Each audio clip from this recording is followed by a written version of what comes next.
This is the reaction for Marvel's What If, Episode 4 Breakdown. I am Jeffy, joined with Matthew. Hello everyone. Thank you for helping us reach 1,000 subscribers. Thank you for helping us reach that milestone. Thank you. And those of you who haven't subscribed yet, please subscribe to this channel. We'll be doing much more reactions to new Rockstars and Many more new trailers that might release. If you like that sort of stuff, make sure to subscribe. You'll be helping us improve the channel and keep us going and making more reactions. And here we go. Welcome back to New Rockstars. I'm Eric Voss, and this is a breakdown of Marvel Studios' What If Episode 4. What if Doctor Strange lost his heart instead of his hands? And what if we all lost our minds with this tragic horror of an episode, unafraid to sentence its hero to bleak consequences? My favorite episode of the series yet, and not just because it had like 20 Mephisto! 20 Mephisto! But because this episode was filled with beautiful imagery and concepts that are fascinating to break down, but you gotta do it frame by frame, and I'm gonna do that and point out all the animation details and Easter eggs that you might have overlooked. This video is sponsored by Storyblocks. More on them later. We open with the outline of the Watcher, but notice how we see more of his body than usual. In fact, he's got more and more appearances with each new episode of the season. Because he's coming on. Closer and closer to finally intervening. But by the end of this episode, we do actually see his full flesh before he reverts to his astral silhouette, like a judge who abides by habeas corpus to render a guilty verdict in person before returning to his chambers. He says, "What if the best of intentions has very strange consequences?" Benedict Cumberbatch and Rachel McAdams return to voice Stephen Strange and Christine Palmer. You, stunning. I'm only going for dessert. You promised me creme brulee. Yes, in this universe, Strange and Christine are in an active romantic relationship instead of the platonic but still flirty exes they were in the film. She coaches him on his speech. I forgot about that. No, stop. I'm already asleep. Come on, cut the preamble. Let's just get straight to the heart of it. Choice words for a doctor who spends this episode trying to awaken his dead loved one, the heart that he lost. Now, in the 2016 film, Strange invited Christine to a speaking engagement. I'm talking tonight at a Neurological Society dinner. Oh. Come with me. Yeah. Another speaking engagement? So romantic. You used to love coming to those things with me. But here the event seems like a different one that's a celebration in Strange's honor. We need to celebrate this. We are. You performed a radical hemispherectomy. It could be another variance, or maybe one of those prior dates when Strange and Christine were still together. Also, we should point out that a hemispherectomy is where half the brain is removed or disconnected from its other half in order to treat seizures and epilepsy, which is quite similar to the way the Ancient One splits the halves of Dr. Strange's identity and mind. Now, the wreck is caused by slightly different conditions. Like here, Strange tries to pass a semi-truck and nearly collides head-on with a car, swerves back into his lane, but then gets rear-ended. In the film, he passes a car and collides with it while distracted. But still, the wreck itself goes down exactly the same way, frame by frame, even spinning into a pole and then flipping on its front end into a fence before teetering down into the water. Strange cries over Christine while framed in this broken glass of the back windshield. You think about it, this whole series depicts the multiverse as shards of broken glass. And at the end of this episode, after Strange has allowed his universe to melt away, he is trapped inside a condensed prism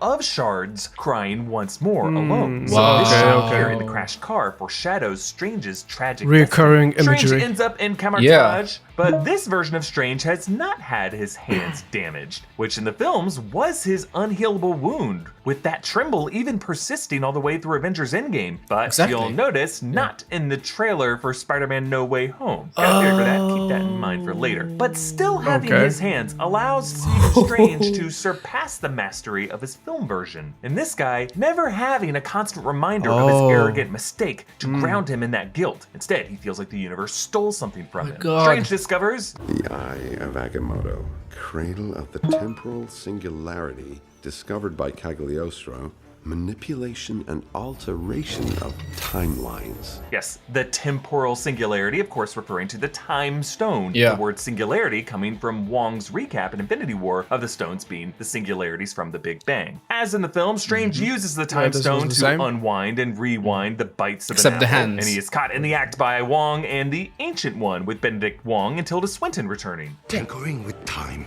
can weaken the very fabric of the universe. We protect reality. We don't threaten it. But in the film, Mordo joined Wong in admonishing Strange, but Mordo was mysteriously absent from this episode. They didn't even bring in a guest voice actor to try to emulate. We do not care about him anymore. Actors that can't get back in it. No, actually, he's but important. Without this scolding conscience, it does unleash Strange to go further with his sorcery than he would otherwise. As in the film, the Ancient One dies and Strange bargains. I don't know. I have to pause here.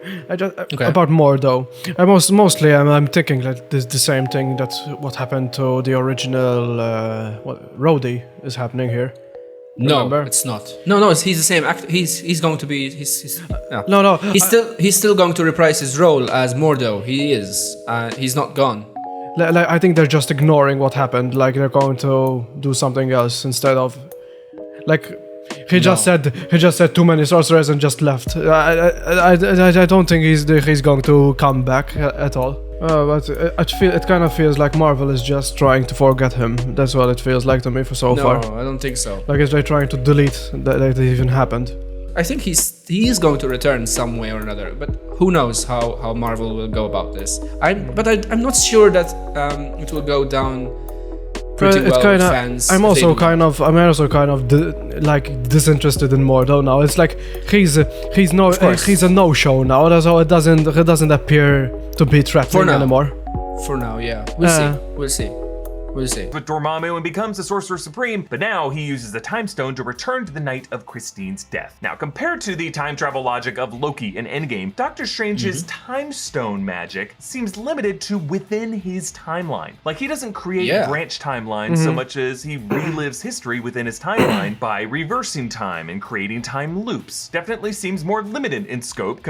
Something I was thinking about when I was watching this was, why doesn't the TVA intervene here? Because he was in a loop. Because time loops are something that the TVA they do as punishment as well. So as we've seen, with Loki being trapped in a loop, and he was basically in a loop. But isn't he technically changing the past here? No, he isn't because she's still dying. Christine is always dying, so there's nothing being changed at all. But wouldn't the end of the episode, wouldn't that affect the timeline? I think the universe itself was shredding, so I don't think Time Variance Authority, the Time Variance Authority, had anything to any say or anything to do or intervene. But remember, there are multiple TVAs now. Of course, since there are multiple realities. So I don't think the TVA from this reality would take this behavior kindly. Definitely not. I don't know why they didn't interfere or anything. It's like maybe they didn't care. Because, maybe I don't know. No, because Christine always dies, always. But the universe collapsed. I don't think they want the universe to collapse. So I don't think that's what they are. Remember who's behind the TVA? Do you know who? You remember who's behind the TVA, right? Kang. Yeah. So it's so maybe this version of Kang wants the universe to end. I think that Kang does want that for this universe. Remember how he ended up in that prism, in that very purplish prism. Purple is Kang's color, so I'm very curious to see maybe if that's the case here. We'll see. So this might be just a really stupid Kang, in my opinion. So a really stupid version of Kang. For this universe? Yeah, that's destroy the universe, and that's it. That's all. He just wants to destroy the universe. It's not really smart. Yeah, but remember, he's in the end of time. He's not in the universe. Yeah, but it's not smart. What can you do after the universe ends? Nothing. But remember, he has other different multiverses. But it's not the same one. There are multiple Kangs. So this version of Kang just wants the universe to end, and that's it. So he's a fucking idiot. Yeah, he's an idiot then. And remember, there's still the big bad who is coming as well. The smarter Kang out there. We'll see. Compared to the more technological quantum approach to time travel used by Kang, the TVA, and the Avengers, who, when they alter time, create branch timelines. This could be why the TVA showed us the Infinity Stones, from their point of view, as powerless outside of their home timelines. But since we stay within Doctor Strange's timeline here, this time stone is infinitely powerful. And Strange creates a new loop point that begins with Christine at the car, similar to how he used a time loop to torture Dormammu, but here Strange creates this Groundhog Day scenario to essentially actually torture himself, really, which is ironic because Dormammu was Benedict Cumberbatch with his voice and performed via mocap. All of this plays out like a heartbreaking montage in Groundhog Day when Bill Murray tries over and over to save a dying homeless man. A sequence that always makes me tear up. That's why they did calls not him intervene. Pop and Dad. He goes to the extent of thinking himself as a doctor, demanding to see the guy's chart, the way Doctor Strange arrogantly refuses to let his patient die. There's a moment where Strange seats Christine in the car on one loop, and the Watcher's reflection appears beside him. I missed it. Strange blinks, almost seeming to sense him. But no matter what, in this montage, death on wheels always seems to come for Regina George. I actually theorize that each of these fateful deaths could have been sent by Strange's future Strange Supreme form, trying to fix his own mess and force his past self to move on. Because notice the vagrant who randomly shoots in the pizza shop for no reason. That guy's face is only shown from afar and here in shadow, because that could be the face of that Strange Supreme, unrecognizable to his past self here. Even when Strange stands her up, she still dies in a building fire. Numerous casualties, including the death of one Dr. Christine Palmer. Surgeon file photo, ready to go while the building's still blazing. Okay. Actually, that reporter is Christine Everhart, voiced by Leslie Bibb, the recurring MCU WHIH reporter. Oh, wow. She hasn't been seen since Iron Man 1. Appears to him from a blue portal, which compared to the golden sparkle portals used by sorcerers, might indicate a higher form of magic, allowing one to traverse timelines or dimensions or realms, like the blue portal Captain Carter and the tentacle monster went through, and the blue color Christine glows when Strange resurrects her at the end of the episode. Now, the Ancient One would still be alive at this point in the timeline, right? Because the night of Christine's death, the Ancient One is still living. But the fact that she uses this blue portal is just interesting to note, because she is someone who has seen every part of her life and every part of her timeline. She seems to have I think blue is just associated with space. I think so, yeah. Because remember portals are something that's space. And also, remember the space stone is also blue. Yeah. So and it can make portals. So I think it's just the color of space when teleporting, maybe. It's everything that is teleporting and space is just blue. Missions to her, and she could be coming to Strange through another realm. And she explains, her death is an absolute point in time. Absolute.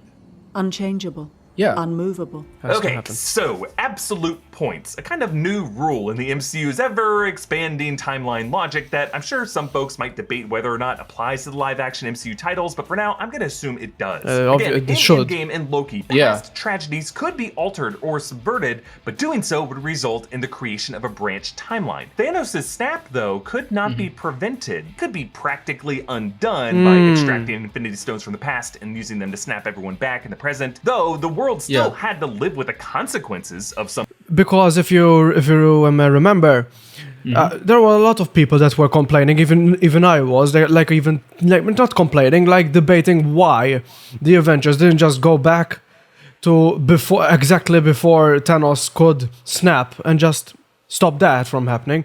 But maybe that's the explanation. It's an absolute point, so it cannot be changed. Yeah, could be. So maybe this is the whole explanation why they didn't do it. Yeah. And they had to go even earlier. People living 5 years more than others, the sudden population change from snaps. That seemed like it could have been an absolute point that they just kind of had to work around. But now we are learning that some events are considered absolute points. They are fixed, load-bearing, watershed moments that cannot be erased. These could be anchor points that were placed in the timeline by whatever version of Kang in order to maintain stability to that universe's sacred timeline. So in this episode, when Strange eventually forces Christine's survival, he violates the natural limits of his time stone, and he breaks the absolute point of that timeline, careening the timeline into a chaotic branch beyond the timeline logic that his time stone could have any control over. It's like the darkest timeline that the Ancient One warned Bruce Banner about in Endgame. In this new branch reality, without our chief weapon against the forces of darkness, our world would be overrun Millions will suffer. Which the Ancient One in this episode echoes. This path only leads to darkness and the end of this reality. Oh, yeah. The darkness on that hypothetical branch that she talked about in Endgame could have meant that the branch would eventually self-prune by melting away into this cosmic sludge that we see in this episode. So that's why Kang, or the Time Various Authority, did not intervene, because it self-prunes, it erases itself. So it's not a problem for them. It just erases itself, you know? I don't think it always does erase itself, though, because what's the point in this case, yeah, because there is no time stone. But isn't there technically no time stone left in the MCU, so it didn't then erase? It's still there. It's still there. Where? They put it back, remember? Back in time, they put it back. No, but in the actual MCU, there is none. It's the original time stone is destroyed by Thanos. There are no time stones left in the original timeline. No, absolutely no Infinity Stones are left.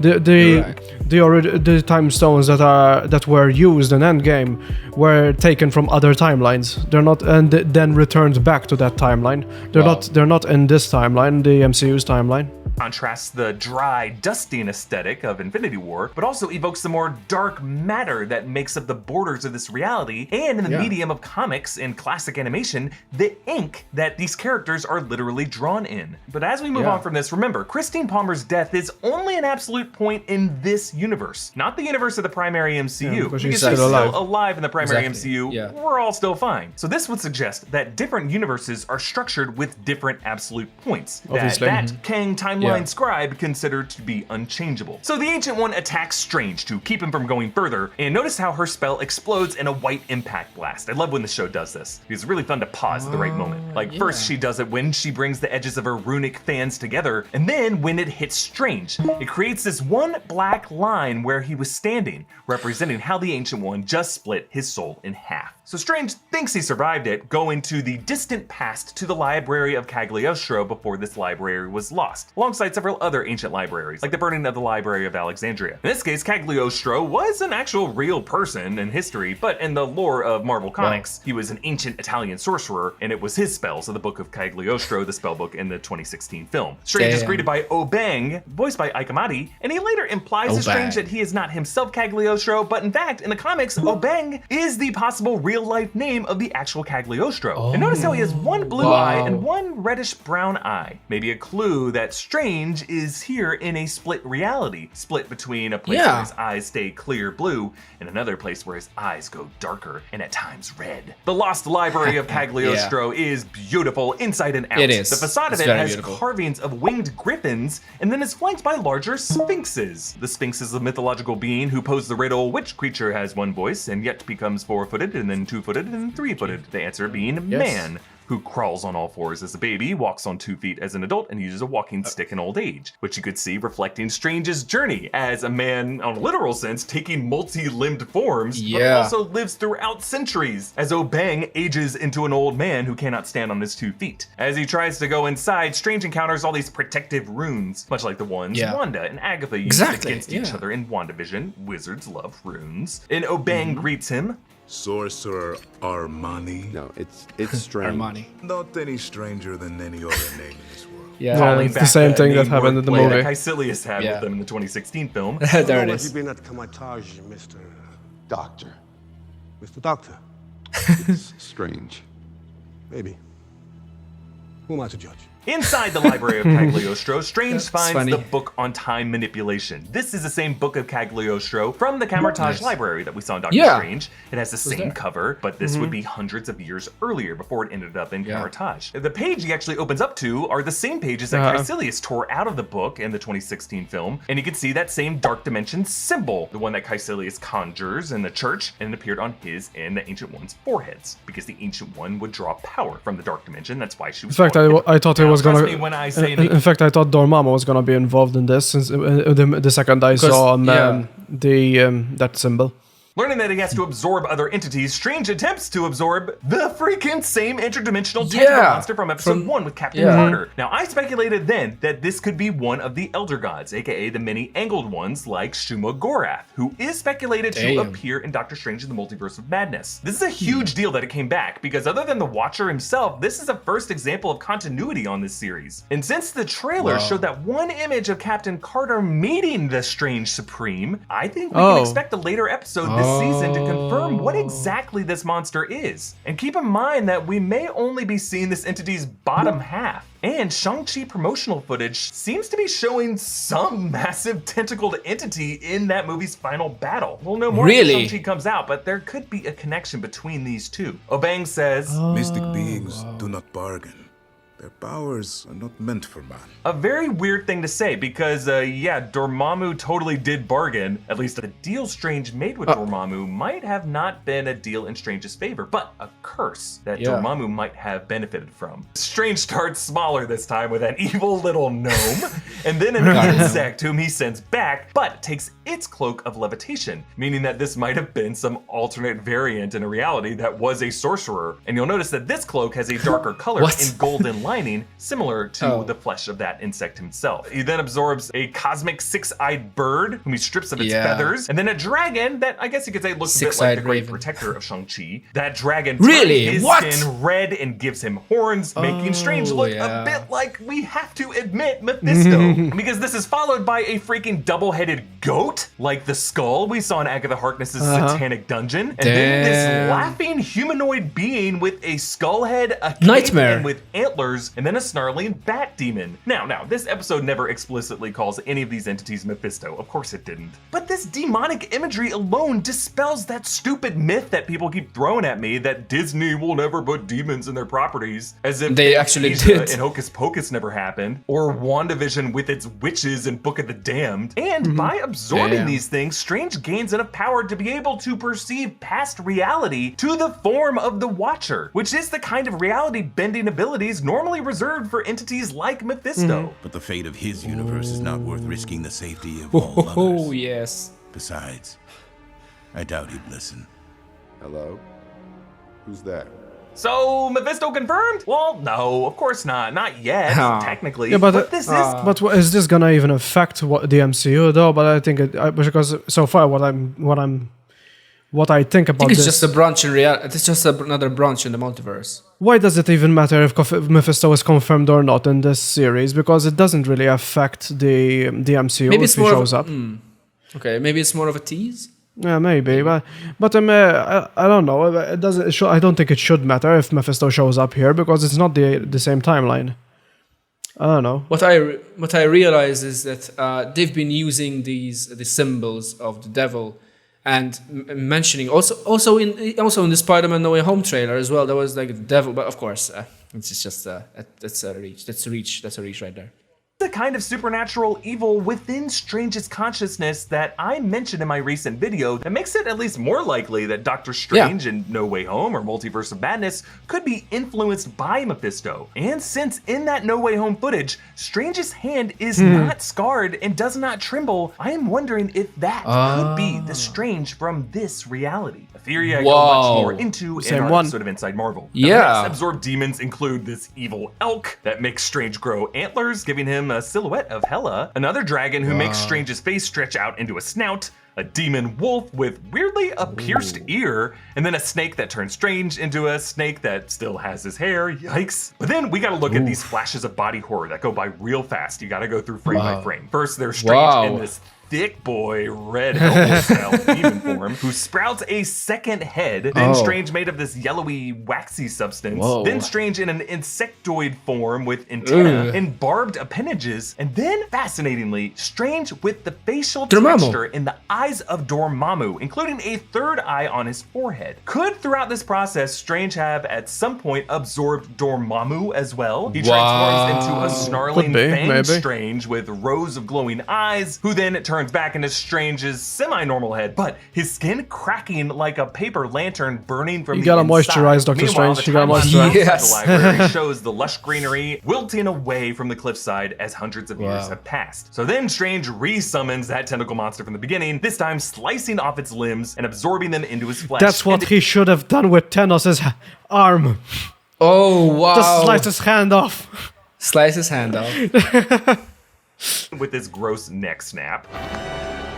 Now, it's interesting how the creature's tentacles still have some life in them, even after they were cut off, which could mean that when those severed parts came back through the portal with Captain Carter in episode 1, those pieces could still be dangerous to Peggy and the others of that universe. A bang reveals that Strange Supreme was merely one half of himself in a split reality, and then we jump back to his other side, who has moved on from Christine, but Strange sees that this reality is melting into the inky sludge, and the Ancient One arrives to explain what's going on. Hello, Stephen. No, whoa, wait a minute, you're... Dead? Yes. So this must be... A psychic impression sent through a splinter in reality. Just think of me as an echo. Now you may ask, why is the Ancient One ghostly now, but in a more living form when she appeared to Strange before? Well, before the Ancient One was alive at that point in Strange's time loop in early 2016. And because she is all-knowing, she just knew the implications of what Strange was trying to do then. Strange Supreme distracts him with this orb of light, and then creeps up behind him to drag him into a shadow realm. Might even be using Strange's ability to see the Watcher and to distracting him that might just be the Watcher, but no, it's actually his shadow self. And then he uses the inky dark matter that people are melting into to form the memory of Christine, but Good Strange realizes it's an illusion, and Strange Supreme punches him out of it, shattering like a glass pane. You can see those shards falling with them. Another example of how reality, even a small pocket reality like this one, takes the form of a delicate crystal just on the verge of shattering. Shockingly, Strange Supreme defeats him and absorbs his other self, and the Eye of Agamotto turns red, along with those runic rings around his wrist, which would normally, of course, glow green, but this is no longer manipulation of time, but manipulation of reality, like the red reality stone. So that's why it turned red. Maximoff's chaos magic. Red meaning less orderly and more insidious. Strange's final form is a freak. But can Infinity Stones actually do that though? Like change their abilities? But I don't think stones can change their very nature. I don't think. I think they are that powerful. I think they actually can do that. Wings, tentacles, horns, hooved feet, and multiple eyes just plopped randomly all over the face. Now again, the name Mephisto never gets spoken this episode, but the demonic nature of Strange's transformation speaks for itself. Like notice when he says her name, his voice is accompanied by separate whispers. Christine. And as he leans into Christine, his extra eyes all twitch independently of each other. And as his reality's final pieces crumble apart, these other entities suddenly vacate his body. This wasn't supposed to happen. Because you could argue these mystic entities might have come out on top, hijacking this Sorcerer Supreme to destroy his own universe. So when Obeng said mystic entities don't bargain, the fact that one of those could have been Dormammu could mean that Dormammu won that battle after all, and that all of these entities, down to that little gnome, might have been victorious here. Strange. It kind of reminds me of because you know he sucked everything inside him. Yeah. They might be controlling his mind the same way the arms of Doc Ock controls him. But you're just making a comparison. Yeah, it's a comparison. Okay. I think it's this is basically what's happening because Doctor Strange tried to use them to his advantage and lost his mind because they started controlling him instead. And that's exactly what happened to Doc Ock as well. He tried to use the arms for his advantage, but it ended up. And then at the end he started seeing. It ended up working against him instead of in his favor. Yeah. But remember, he has Doctor Strange in him as well. But he's just one small part of the puzzle. He's the same. Yeah, one of the same. Thanks to Watcher for help. I read about you, sensed your presence. You're a god. You can undo this. I'm not a god, and neither are you. If Strange had read about Uatu the Watcher, that would imply there might have been others in this universe powerful enough to have witnessed or sensed the Watcher's presence in the past. Who else in this MCU could be aware of Watchers? Perhaps Kang, or He Who Remains? Yeah. Maybe the Ancient One? Maybe even Wanda Maximoff, who did suddenly see someone while reading that Darkhold in the WandaVision post-credit scene. But Strange is left tragically alone. The Watcher was silently judging. Probably. Was silently judging her. Or just Mephisto. What the hell are you doing? You were supposed to be the chosen one. You were the chosen one. Yeah. Clutching Christine as she melts away in his hands, similar to Peter Parker dusting in Tony Stark's hands. Yeah. Damn.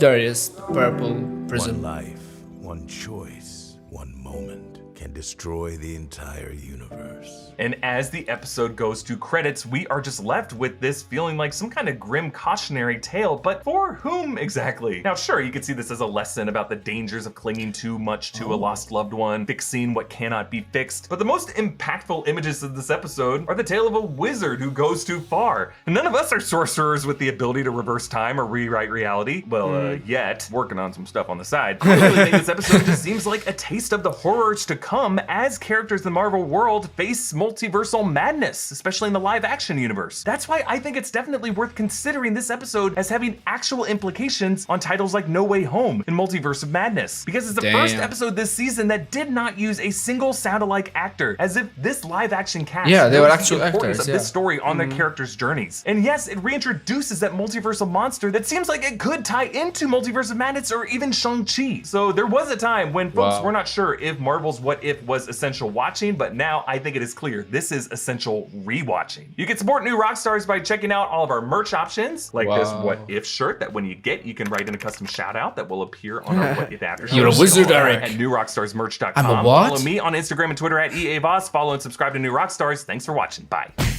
You're a wizard, Matty. Are you what? Make sure to subscribe to New Rockstars and our channel as well. Make sure to check out all of these videos over here. Leave a like, subscribe, comment down below on your thoughts, and see you in the next video. Bye, guys. Adios. Woo!